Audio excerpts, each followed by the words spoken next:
ببینی؟ بله بله. این هیدرولیکه، اینم پمپ هیدرولیکشه. تو چند تن این فشار میاره؟ 150 تن. بله. با دست اگه چیزه اینو برای اینکه ببینید اینا بیشون توی بله. قاله رفت بلند میشه. با چه قدرت؟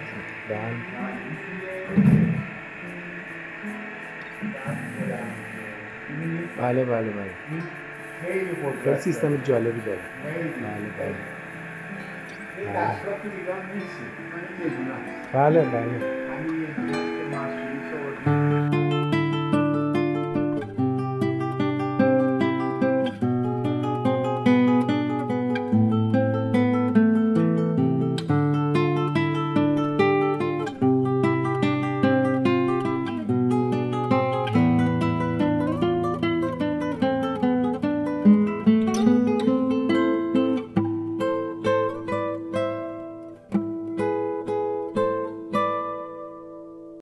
اون موقع هم میگفتن سوئیس مرکز ساخت ساعت و تمام ساعت‌های درجه‌ای که دنیا در اونجا ساخته میشه. این تو ذهن من همیشه بود و آرزو داشتم یه روزی از نزدیک ببینم که این تکنولوژی چجور پایه گرفته و چجور ارشد خدمتتون در اون کشور شروع شده، چه کسانی تونستن اون تکنولوژی رو به اون صورتی که ما میشنویم ادامه بدن و برسن بهش که بسازن. من خیلی علاقه داشتم از این جهت.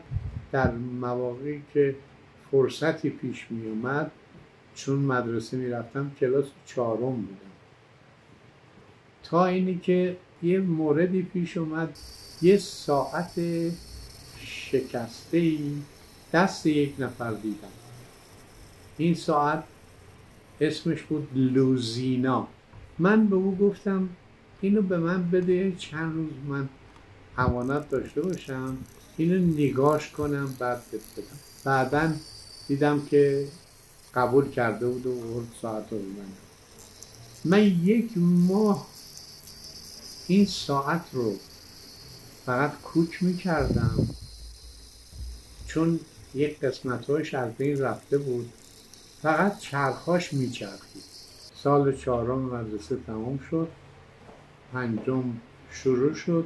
علاقه من روز به روز شدیدتر بود و همش در این فکر بودم که چه بکنم که به یه شکلی دستی پیدا بکنم به نحوه ساخت ساعت در سوئیس. تا اینی که یک معلمی من پیدا کردم که زبان فرانسه درس میداد توی دبیرستان.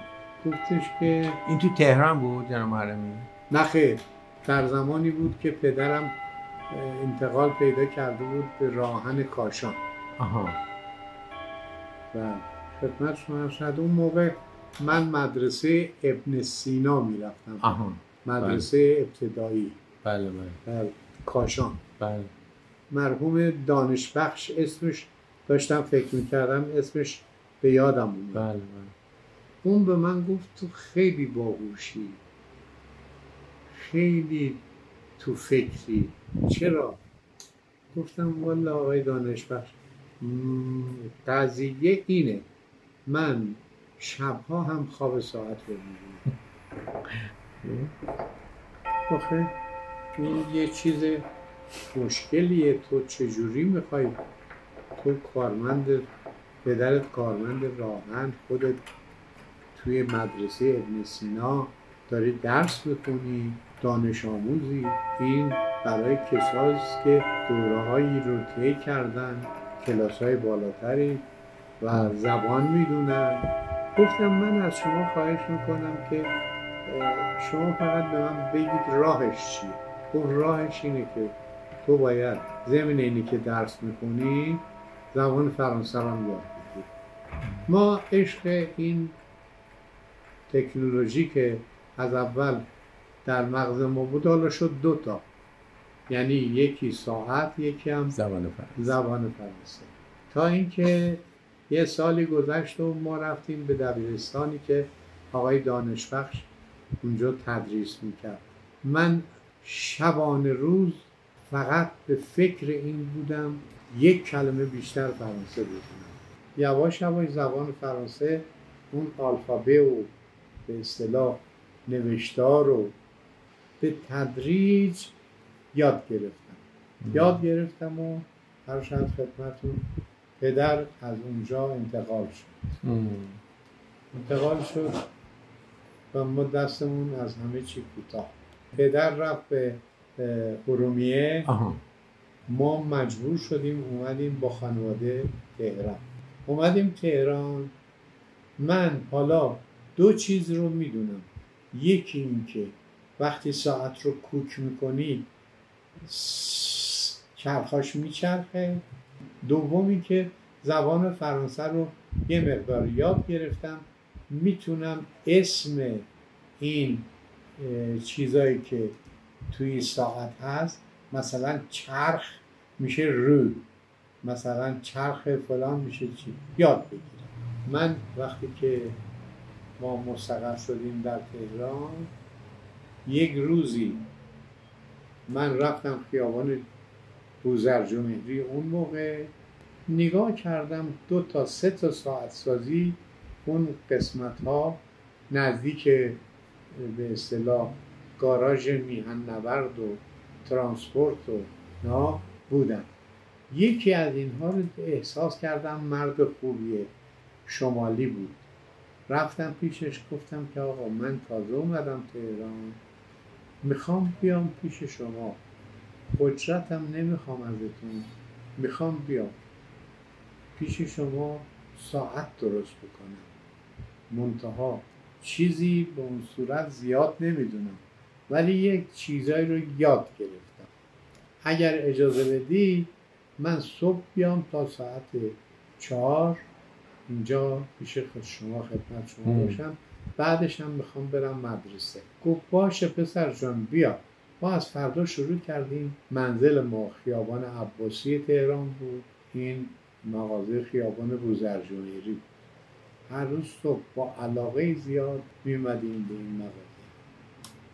هر شب خدمتون یه مدتی گذشت، من شروع کردم با ساعتهای رومیزی کار کردن و انقدر شیفته شده بودم که این ساعت رومیزی رو که وقتی من تمیز میکردم، روغن کاری میکردم، یاد گرفته بودم کجاش روغن میخواد، میزدم.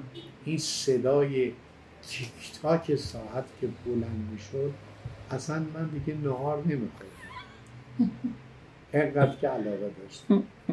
یه مدتی اونجا کار کردم. پسر ایشون ساعت فروش بود، به اصطلاح نمایندگی ساعت هرودیا رو داشت در خیابان دروازه دولت تهران.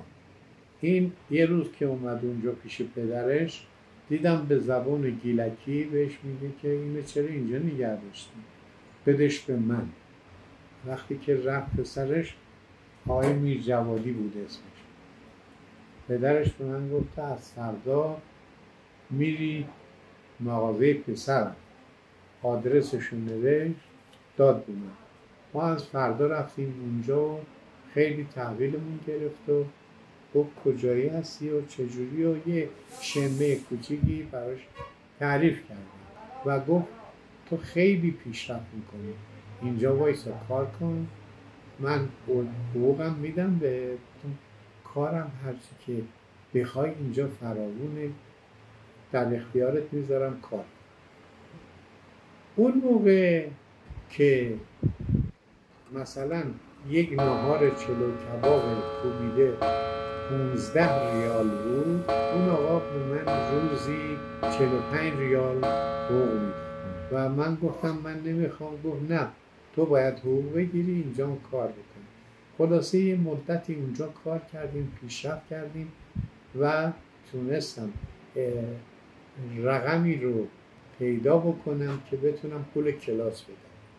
اومدم رفتم گشتم تا اینی که خیابان شاه‌آباد یک آموزشگاه شبانه پیدا کردم که از ساعت 5 تا 8 شب زبان فرانسه درس میدم.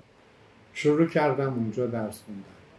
انقدر علاقه‌مند شدم که از تمام هنرجویی که دانش آموزایی که اومده بودن اونجا زبان یاد بگیرم زدم جلو، تا اینی که یه روزی آقایی به نام آقای آژیر خیابان رفاهی این ساعت فروشی داشت.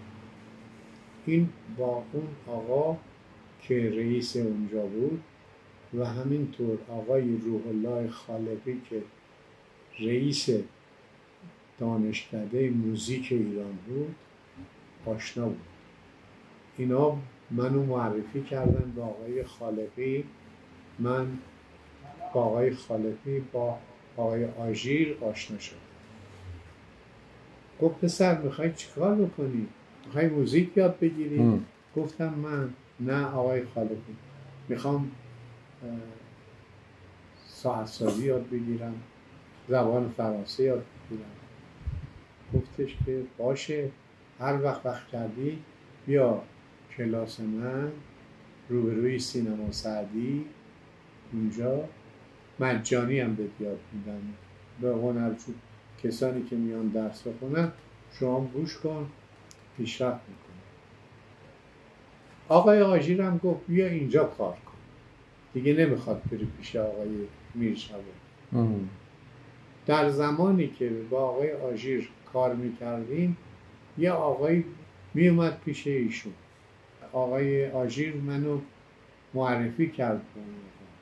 گفت این آقا میدونی کیه؟ گفتم نه. گفتش که این استاد ضرب ایرانه، اسمش آقای حسین، استاد حسین تهرانیه. آقای تهرانی زبان فرانسه هم یک کمی میدونست.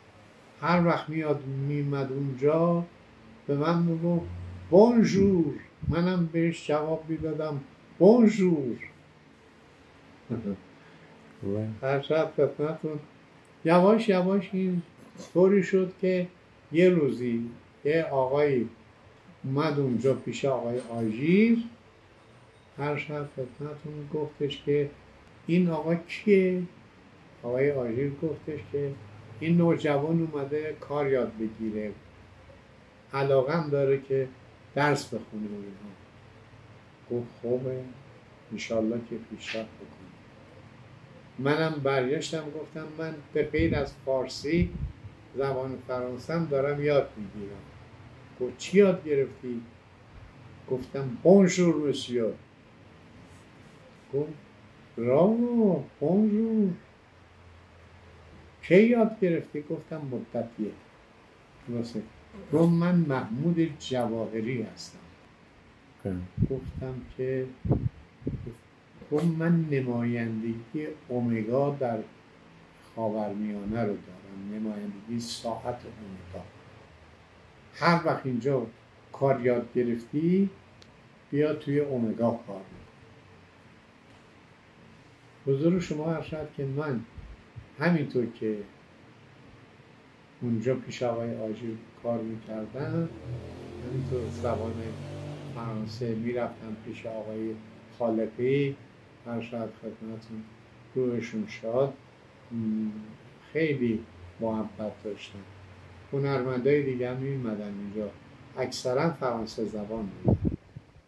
خدمتتون ارشد که من یواش یواش شروع کردم نوشتن نامه‌نگاری رو و از آقای جواهری یه مجله سوئیسی به من داد، پتور، تمام کارخانجات سوئیس که اون نوشته. من شروع کردم به یک این کارخانه ها نامه‌نگاری در حدی که میدونستم. مثلا به 30 تا کارخانه که نامه نوشتم 6 تاش جواب داد. اونایی که جوابمو داده بودن گفتم من میخوام بیام سوئیس ساعت سازی یاد بگیرم، یه مقدار میدونم، زبان فرانسه هم تکمیل بکنم. خلاصه یکیشون جواب مثبت به من داد، من دعوت کرد. آمدم خونه، برای مادرم تعریف کردم که یه همچین موردی پیش اومده، یه همچین اوکازیونی هستشون اینها، شما چی صلاح میدونی؟ گفت من مادر تا استخاره نکنم جوابتو نمیدم. استخاره کرده اینها، بعد از نماز به من گفت خوبه. گفتم خیلی. گفتم خب مادر حالا بگم؟ گفت بگو. گفتم میخوام از اینجا برم سوئیس، میخوام برم ساعت سازی یاد بگیرم و زبان فرانسه یاد بگیرم. تو که پول نداری، منم که غیر از این پولی که میگیرم پول ندارم، چی کار بکنیم؟ گفت من خیلی دوست دارم که تو پیشرفت بکنی. گفتش که این قالیچه‌ای که اینجا هستش میفروشیم، 2 تا قالیچه دیگه هم من سر دار میکنم، اونا رو هم میبافیم، اون وقت 3 تا قالیچه ها رو ببر بفروش، با پولش برای خودت اونجا کار کسبی رو به راه بکن، یا اینی که به اونجا که میخوای بری هزینه بکن. گفتم خیلی عالیه. خدا بیامرزتشو. مامان منم خب مامان شما کاشانی بود درسته؟ مامان منم نقاشی که از قالی کاشان کشیده هنوز آره نقطه چی میکرد. پدر بزرگم طراح بوده، ایشون نقطه چی میکرد. واقعا نه چه هنرمنده. بله. خدمت شما شد تا اینکه ما تونستیم با 3 تا قالیچه راه سوئیس رو در پیش گرفتیم. البته اونم بگم که خیلی کمک هم کردن. یه روز که رفته بودم که بپرسم که چجوری میشه رفت سوئیس، رفتم سفارت سوئیس تو خیابان پاستور اون موقع. یه دختر خانوم بود، خیلی خوب بود، خیلی به من گفتش که تو هر روز بیا اینجا من یه کمک بکنم. گفت به شرط این که وقتی اومدی اینجا فارسی حرف نزنی. ما هر دفعه اومدیم اینجا بونژور مادمازل کمان طلبو یاد گفتش من کمکت میکنم که با یه بلیت ارزون قیمت بری سوئیس. خوب برشت خدمتون باید این چیزها رو بری تهیه بکنی. اینا رو ما تهیه کردیم و بردیم دادیم این دختر خانم. این دختر خانم برشت خدمتون همه چیزایی که نیاز بود برای من انجام داد. منو فرستاد پیش یه آقای به نام فیلیپ توی شرکت سوئیسر، براش یه چیز فرانسه نوشت شکسته که من نتونم. رفتم اونجا من گفت بون مسیو محرمی خوش اومدی. یه فارسی فرانسه. هر شب خدمت میخوای بری سوئیس چی کار کنی؟ گفتم بخوام برم هم درس بخونم، هم زبانم رو تکمیل کنم، هم زبان تکنولوژی رو یاد بگیرم. باش. گفت ما 2 تا بلیت داریم، یکیش مال منه، یکیش هم صاحب نداره، میدمش به تو. بلیت رفت و برگشت به سوئیس 1000 تومنه، ولی من این بلیت رو به تو میدم 500 تومن. گفتم من نمیتونم، ولی اگه اجازه بدید 1-2 ماه پولامو جمع بکنم بیام. پول نمیخواد جمع کنی، من پول بلیت تو میدم، تو بعدن که اونجا رفتی رسیدی و کار کردی اینها پول منو پس بدی. ایشون این کارو کرد، ما اومدیم رفتیم و هر شد خدمتون این دختر خانوم یه زحمتی کشید، منو معرفی کرد به اکول اورلوژری، مدرسه ساعت سازی. واو خیلی خوب. رفتیم سوئیس و حالا چجور رفتیم و با هواپیمای سوئیس رو فلان. رفتیم مدرسه اکولوژی. حالا نه جا داریم شب بخوابیم نه چیزی داریم اینها. خدمت شما شد که اون دختره به من گفته بود که اکولوژی توی شهر بیلبین سوئیسه، اونجا یه هتلی هست به نام الیت، شبی 100 فرانکه.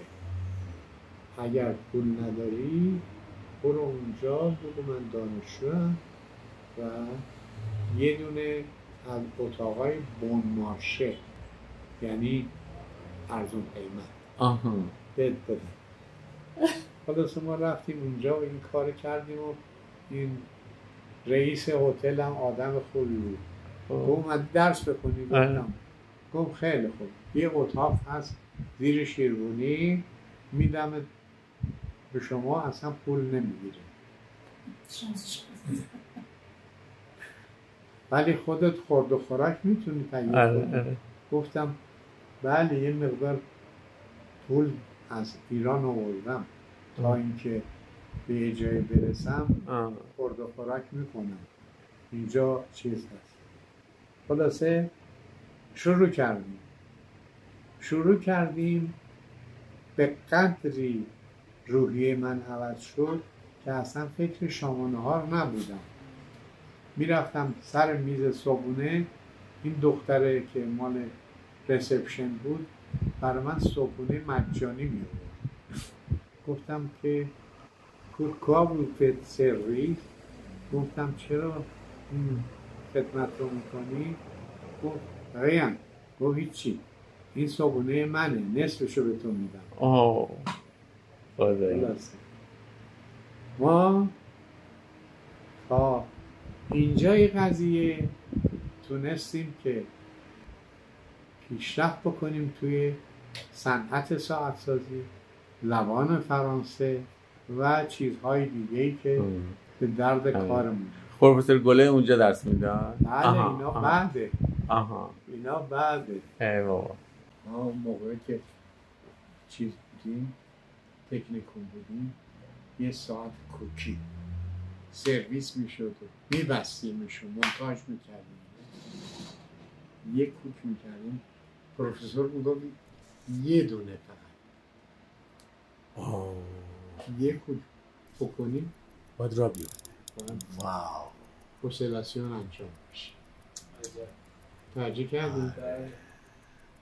من یادم نمیره همیشه تا استادم میرفت اونور 3 تا کوک میکنم جر میزد. این ساعت گفت تیک تک تیک تک تیک تک، یعنی 5 پوزیشن رو در یه لحظه اون تیک تاک انجام. باور کنید که در دنیا هیچ چیزی نبود در اون لحظه که بتونه جای صدای اون تیک تاک رو تو گوش من پر کنه. واقعا لذت. حالا انشالله شما میرسی بهش و وقتی که رسیدی من اون موقع شاید نباشم یاد ما میکنید که محرمی میگفت تیک تاک باید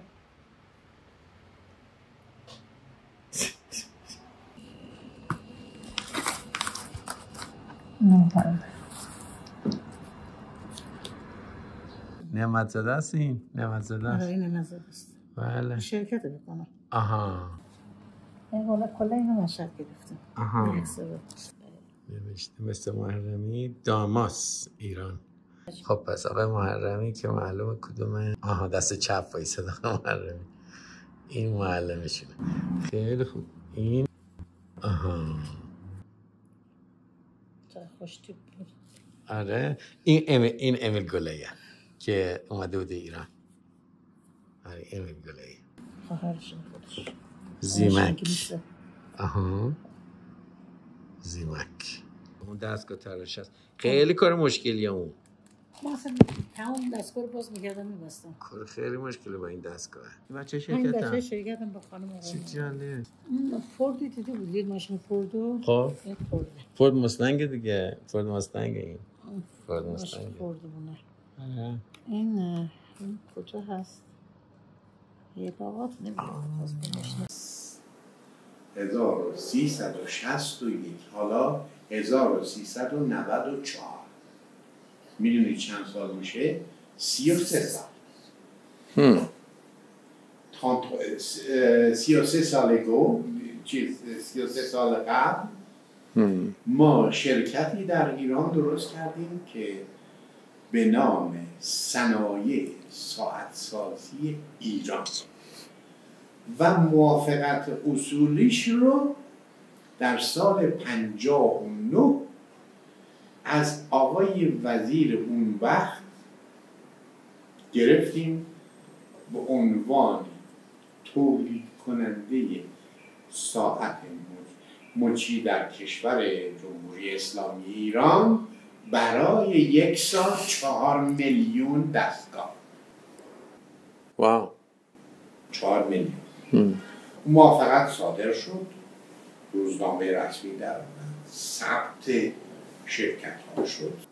دفتری در خیابان فرانسه تهران، چهارراه فرانسه، به نام شرکت صنایع ساعت‌سازی ایران انستاله شد. توی این دفتر ما 15 تا هنرجو قبول کردیم از کسانی که علاقه شدیدی به این تکنولوژی داشت.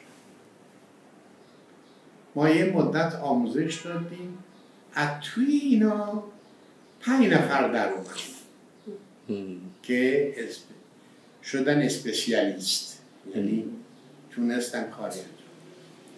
شروع کردیم به 2 نوع ساعت درست کردن با ماشینای تراش کوچیک. 5 تا ماشین تراش کوچیک خریدیم از اتریش و ژاپن، کوچیک که برای کارهای کوچیک. هنوز به سوئیس پولمون نمیرسه. این دخترای ساعتی ساختیم beautiful عالی، علنگویی، زیبا، چقدرم دنبالش میمدن. خلاصه ما گفتیم نه این نمیشه. چقدر وزارت صنایع ما رو تشویق کردن که ولی پول خبری نیست، یعنی فقط حرف. رفتیم شهر صنعتی البرز یه زمینی خریدیم. در سال 1373 تونستیم که یک کارخونه در حال ابتدایی به عنوان کارخانه صنایع ساعت سازی ایران، شرکت تولیدی و صنعتی در شهر صنعتی البرز انستاله بود. چه بکنیم چه نکنیم؟ یه خونه داشتیم اونجا. کجا؟ اونجا. ارشد خدمتون یه مقداری هم از دوستان سوئیسی و اینها جمع جور کردیم. حدود 50 دستگاه ماشینالات مدرن سوئیسی از پرس تا تراش و فلان جور کردیم برای این کار. خریدیم. حالا میخوایم بیاریم ایران، نمیشه. ماشینا رو همه رو چیز کردیم، پول به اصطلاح ترانسپورت رو پرداخت کردیم و اینها همه کار کردیم. اومدیم مرز اتریش، کامیونا مرز اتریش در مسیو پاپوسیب. چرا؟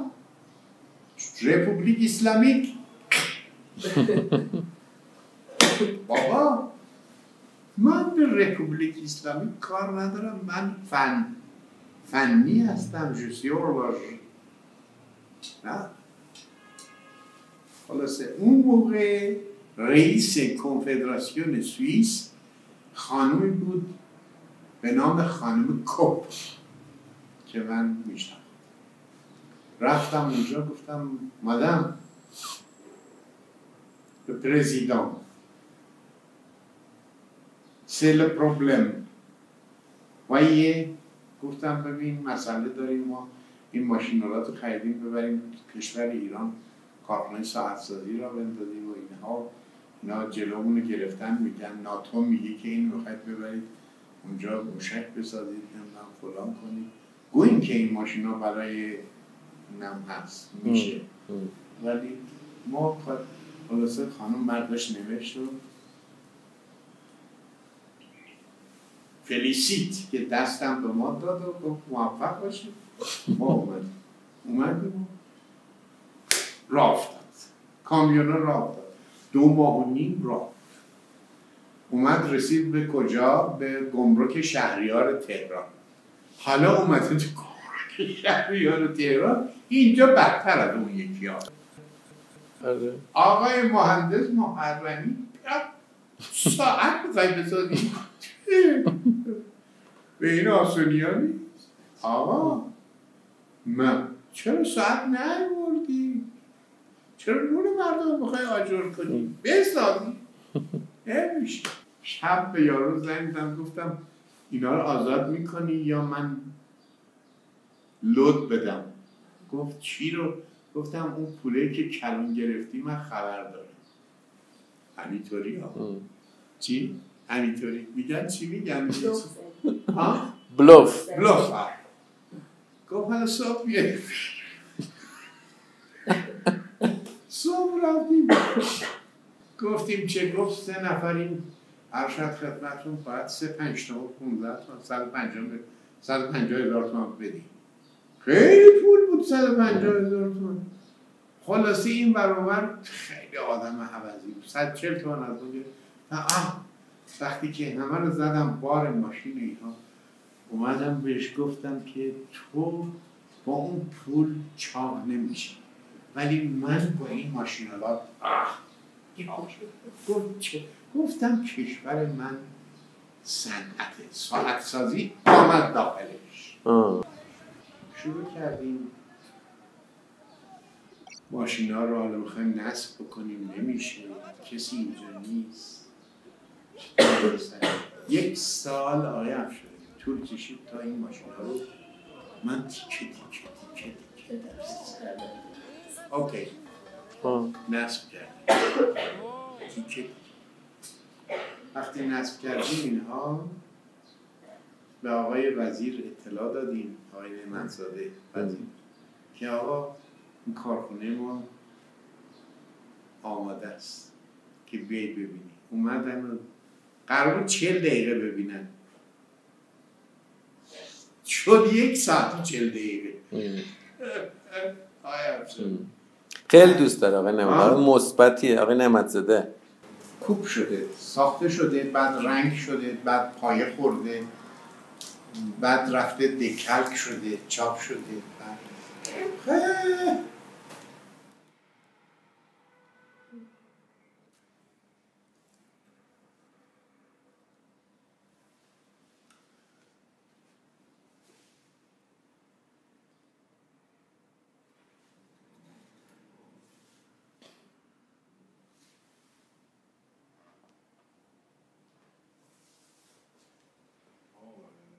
شبلی. شبیه شابلینه. من از این دارم اینا. بله. من برای اولین مرتبه فائق شدم به یک سوئیسی که بگم والا 3 ماه وقتی درون پنی تو کار کنم چندین هزار و این صفحه جوش دختر ایرانی یا میگرفته جوش نداد. گفتم نه، حتی میله های پایه رو نداد. میله های پایه. آیا افشار خیلی خیلی تکنولوژی بالاییه و مشکلی ها.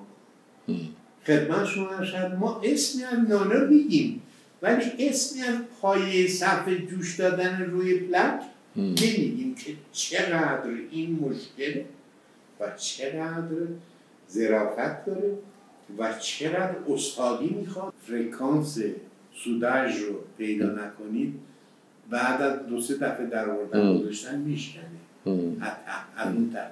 و یک چیزی این آقا این آقا به ما میله ها رو نداد.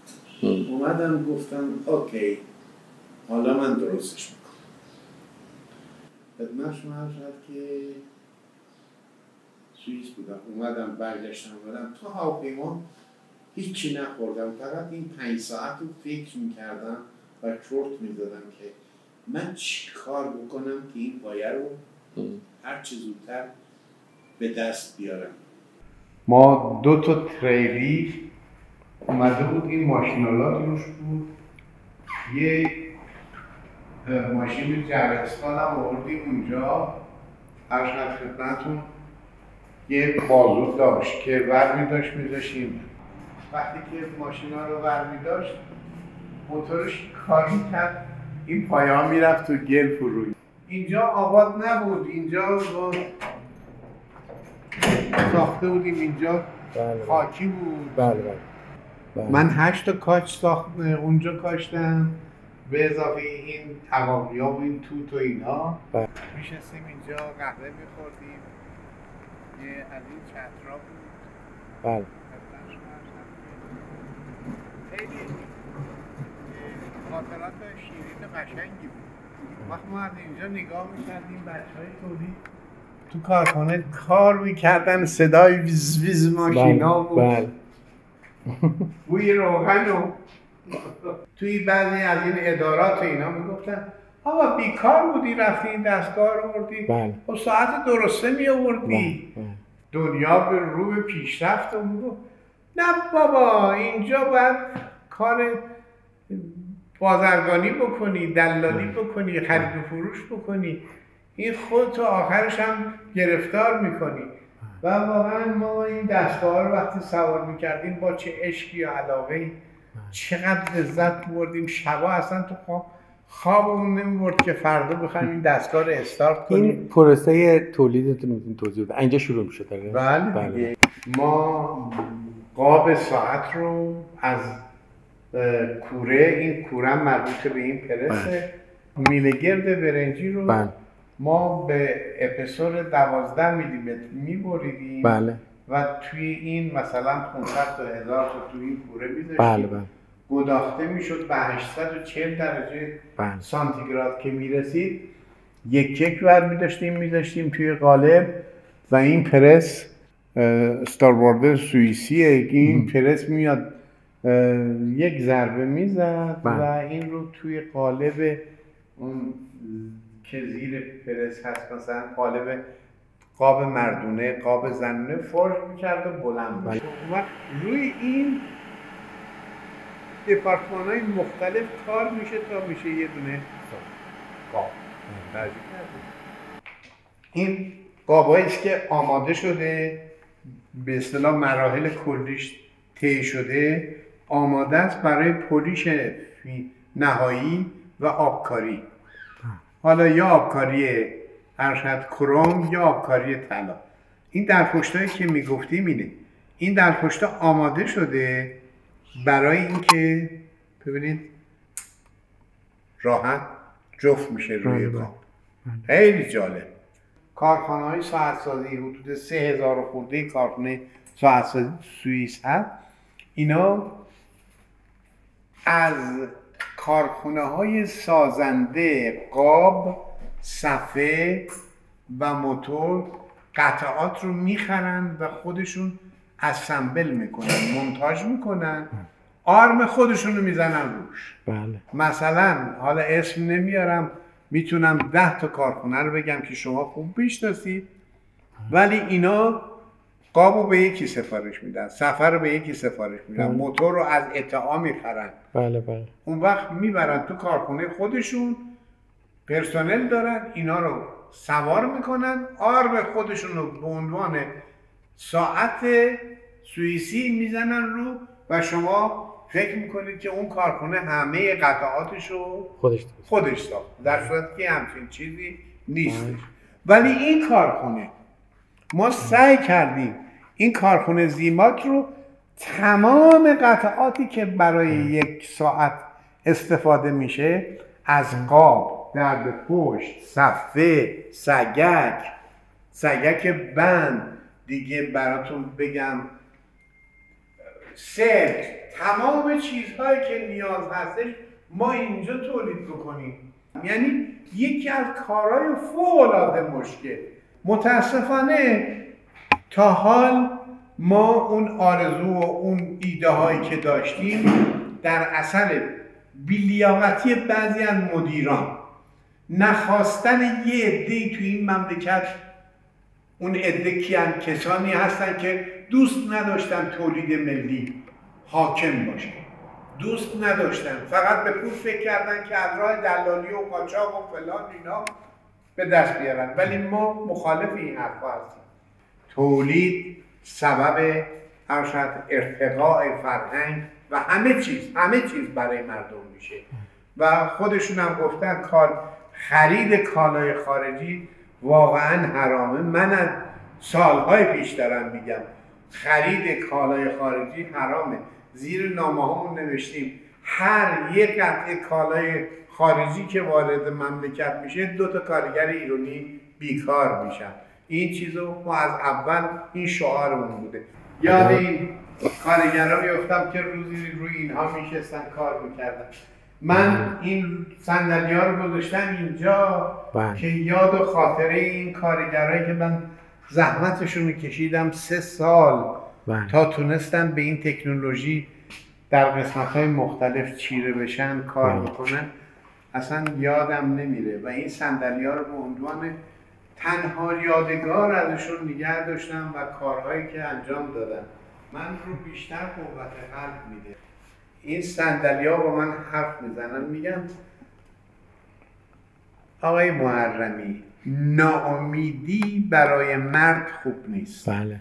شما سعی بکن این صنعت نمیره تو ایران و من میخوام این کار رو بکنم تا اونجایی که میتونم، دیگه تعارف ندارم، تا اونجایی که میتونم. شرکت دوست دارم بپرسم که کارمنده که داشتین چه مشکلاتی داشتین سر ساختن ساعت؟ چه ساعت کجا فروش میکرد؟ فروشتون کجا بود؟ به خارج فروش داشتین یا به ایران بود بیشتر؟ نه بیشتر ادارات بود، بانک ها بود، ادارات بود. بله به بانک ها بیشتر فروش داشتیم. خیلی جالب. بله. به بانک کشاورزی، رفاه ملی. مثلا چند تا سفارش میدادن؟ سالهای 70 اینا 3000 تا 2000 تا. خب خوبه. 4000 تا، ولی کم کم که سالا بالا رفت که کم شد. ساعت چینی که اومد شما مشکل پیدا کردین؟ واردات آزاد گذاشتن با 4 ساعت شد. خب آخه ببینید شما برایشون روش می نویسین مثلا بانک ملی ایران یا مثلا فرض کنین ایران خودرو. خب از چین هم میتونستن همینا رو وارد کنن. همین دیگه مشکل همین بود. مشکل همین بود. چون اینایی که تو مثلا بانک‌های ملی کلا اصلا بانک‌های دیگه کار می‌کردن، اینا می‌خواستن ساعت‌های چینی میگفتن به آقای محرمی وارد کنید، مارک بزنید به ما بدین. مثلا ساعتایی که به فرض مثال ما می‌خواستیم مثلا 2 تومن رو هر ساعت بخوریم، اونا میگفت مثلا بیاد 8 تومن بخورید. مثلا 6 تومن برای ما، 2 تومن برای شما. آقای محرمی رو قبول نمی‌کردن. آقای محرمی میگفت چرا سوادش من دارم، من خارج رفتم درس خوندم. مثلا سرمایه آوردم تو ایران، چرا اونی که مثلا مثلا الف بچه است اومده پشت میز نشسته با پارتی بازی یا هر چیزی، چرا با اون باشه شما آمانه با اینا کنار نمیاد. اصلا دلیل اول ورشکستگی من دلیل اول آمانه با اینا کنار نمیاد. میگفت هر کی باید پول سواد خودش رو بخوره. بله.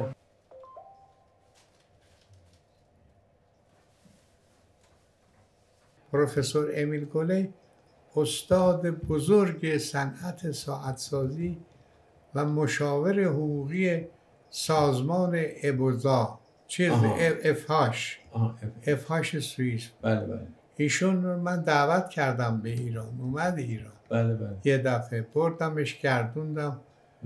لذت برد از ایران، گفت عجب کشوریه، سعی کن تو این کشور علمو بیاری. بله. هر شد خدمتون خیلی دوست داشتنی بود. این کالیبر 512 است. اینا رو آقای افشاری من برای بانک ملی ایران ساختم. آمارمی در مورد بانک ملی حرف میزدی. چی شد؟ مسئله نیست، ولی خیلی قشنگه این طراحی ساعته، خیلی قشنگه.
سلام علیکم. سلام علیکم. سلام علیکم. حال ممنون، متشکر. نظرسوز آقای محرمی. نه، تبریز. من تبریزدان آدم میشم. تبریزدان آمده؟ بله. Valla indi işimiz burada netçarlıktır. Bir karga netçarı varımızda orada meşgulum. نه انواع و اقسام کار نجاره انجام veririk. منتها آقای افشار geldiler bura mən də şifte əxlaqları oldu. قربونت برم. Burada bir cəbə çubu istədilər saatə. Mən də bilələrinə düzəltdim, xoşları gəldi. Bizim cəbələrimizi görürsün. Görmüşəm, bəli. Onları görmüşəm, cirdilər filan filan. Bəli. Bəli. Ağaçdan onları Onların tərəvümət çubusunu elə o zərafətdə düzəltmişəm. میگه من دوست دارم که شکل جعبه های شما رو از چوب بسازم. بله.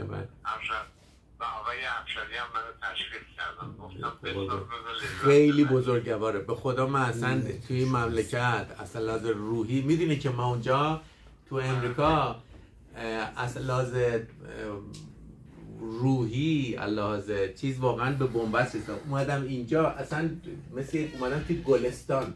آقای من داریم به خدا مثل که اومدم تو گلستان. بگم که شما اومدید توی گلستان، خود از گلهای ماندگار همیشگی هستن.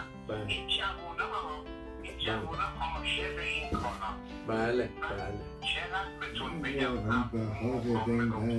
جوونا عاشق این کارا. تا میتونید جوون شهر بکنید زیاد بگیرم. عبدالله بهتر توی یه سخنرانی داشت میگفتش که صنعت ساعت سازی رو هر کشوری نداشته باشه هیچ صنعتی نداشته. صنعت ساعت سازی هم در هر کشوری ایجاد باشه میتونه همه صنعت داشته باشه.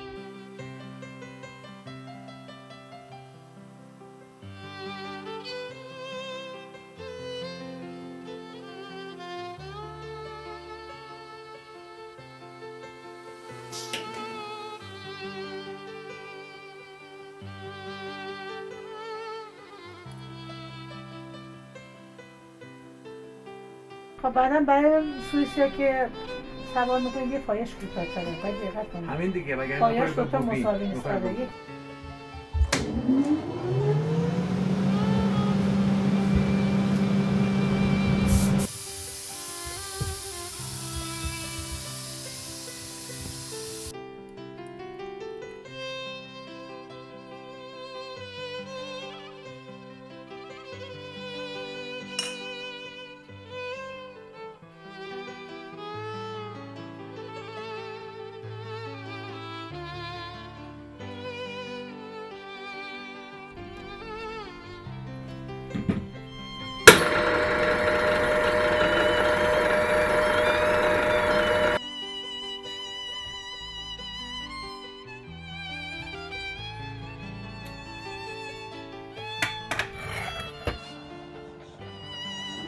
از این کنده میشه میره به چسبونی یا تو محلول مس. هم تو محلول داریم هم تو محلول.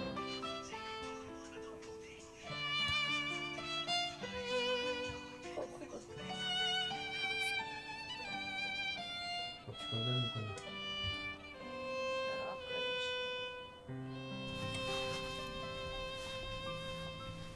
این نمیده جا نمیده.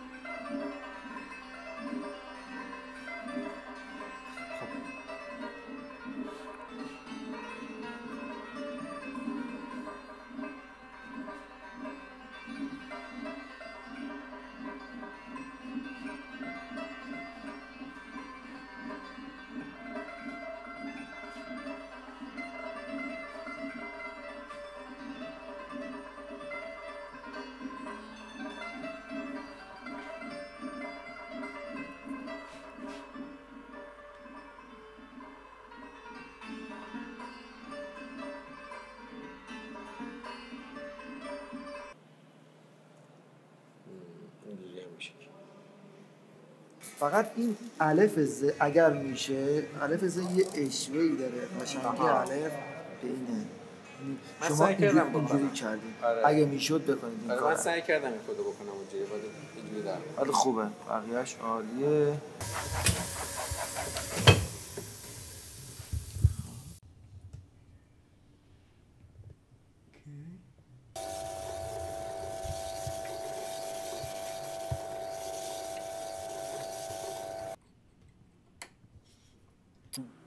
سال 20 سال ما کار کردیم تا یه چیزایی بلد شدیم. الان شرایط فرق کرده، الان میشه مرکز آموزشی. به نظر من قدم اولش اینه که باید آموزش داده بشه این کار.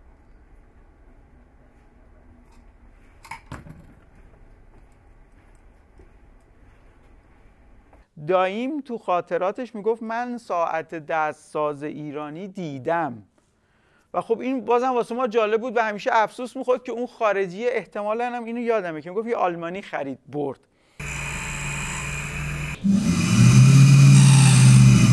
درود بر همه کنرجوهای شما که اینقدر فرهیخته و دوست داشتنی هستن. درود بر همشون، دستشون رو میفشارم. علاقه دارم که همشون موفق بشن. یه روزی بشن سوپر اورگاژر. بله بله بله. اون وقت اینجا تیزه. آره الان خیلی خوب. چون تو قشنگ از الان 45 حدودا. کاری ندارم، زاویه ها رو باید رو این بزنی. ببین اینجا میتونی یه خورده ارتفاع اینجا این لبه رو داری.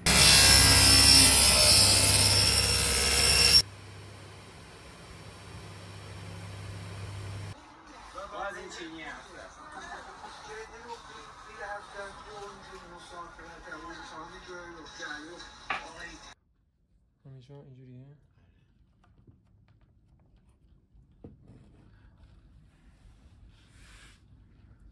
نگران نباش، مریض خودش دردش رو دقیق بهت میگه، هم متوجه میشه. ما برا اینجا آقا یارو میره به خود میدم درد. آره تموم شد. ولی میری اونجا تبریز میگه میگه معدم سر معدم میسوزه. عجب. معدم در یه 3-4 نوع درد از معده بهتون بگه که کاملا متوجه میشین چی داره میگه. This is the sound of creatures. Creatures.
من پیش خودم گفتم واقعا ببین ما کجای دنیا هستیم؟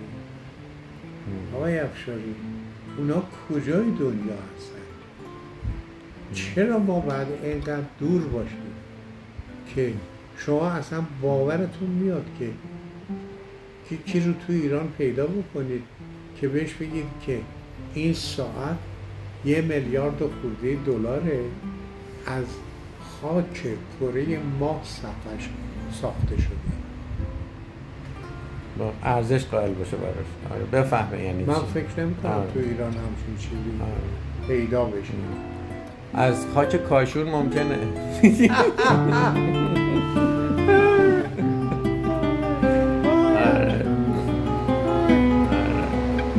خاک کاشون آرون بیلو